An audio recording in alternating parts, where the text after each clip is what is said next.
What's up, Overcomer? Hey, this is another video on the law of association, and particularly the dominant influence principle.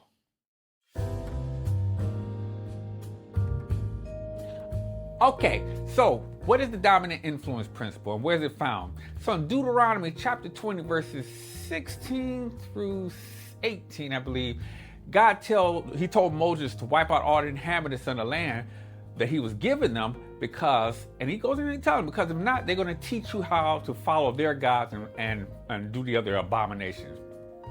And so literally, dominant influence principle is when a people or person is trying to establish a new lifestyle or stay consistent in that lifestyle, and they get around people who are consistent in their old lifestyle, they are influenced toward the old lifestyle. So 3 things you need to know about the dominant influence principle. First, you are always being influenced. Second, the strongest and loudest voice in your life, the most passionate voice, is shaping your direction. And third, repetition and proximity strengthens the power of the influence of your life. Let's look at each 3 of those principles. First, you are always being influenced. You are being influenced either intentionally or unintentionally, but you are being influenced one way or the other. And I found that if you're not being intentional about it, the course of this world is set so that it is to drive you away from the intention that God has for your life.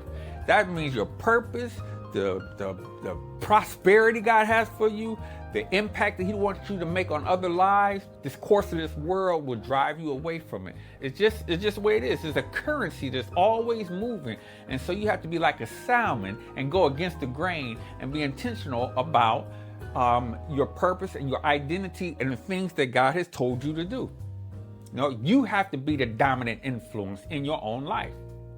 Second, the most loudest and the most passionate voice in your life shapes your direction. That is so true. The person that speaks the loudest and speaks the most passionate to you is shaping the way you see things and shaping and influencing. And you ever heard of being moved by someone's speech or by someone's story?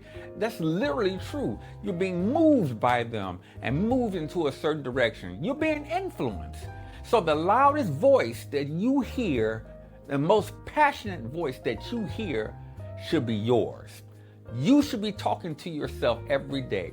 You should be the most passionate about your purpose, about your family, about your future. You should be the most passionate about it. And if you aren't, get passionate about it, because not, then this world would take you away. I think it was Jim Rohn who said, if you don't have a plan for your life, then somebody else will have a plan for you. And what they plan for you is not much.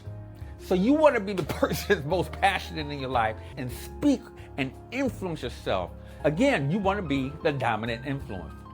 And then number 3, those that are closest to you and those that you repeatedly hear grow inside you, and they become stronger and their influence becomes stronger.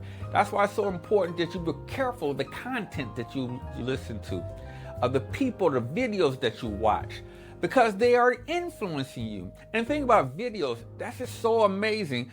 Videos, they speak all 3 aspects of the mind. They have visualization, verbalization, and they say something until you feel it, or internalization. And those are the 3 things that shape your mind, and they shape the direction that you're going to. So you want to have your own visualization, verbalization, and internalization that you hear repeatedly, day in and day out. I think it's Joshua chapter 1, where God told Joshua, meditate on this word day in and day out, so that you can observe to see yourself do according to all that's written therein. Each morning, I go to visit my future and I stay there. God gave you 2 things. He gave you 2 things to shape your future. He gave you a imagination so you can pre-play your victory, and He gave you a memory so you can replay the things that He's already done in your life. And with those 2 things, you can shape your vision, you can shape your future, you can shape your marriage. Oh, it could be sweet. You don't have to get a divorce. You can shape the relationship with your kid. It may be rocky now, but you go to that place where it is beautiful relationship, where your kids rise up and call you blessed. You can go there every day until you see it into your natural world. So you want to be the dominant influence in your life.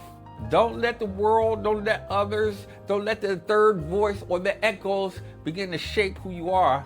You shape yourself by the word of God. So be intentional to get into his word, be intentional to get into prayer, and be intentional about speaking what the promises of God has for your life. Hey, I'm Andrew Freed, and you are an overcomer in life. So live well.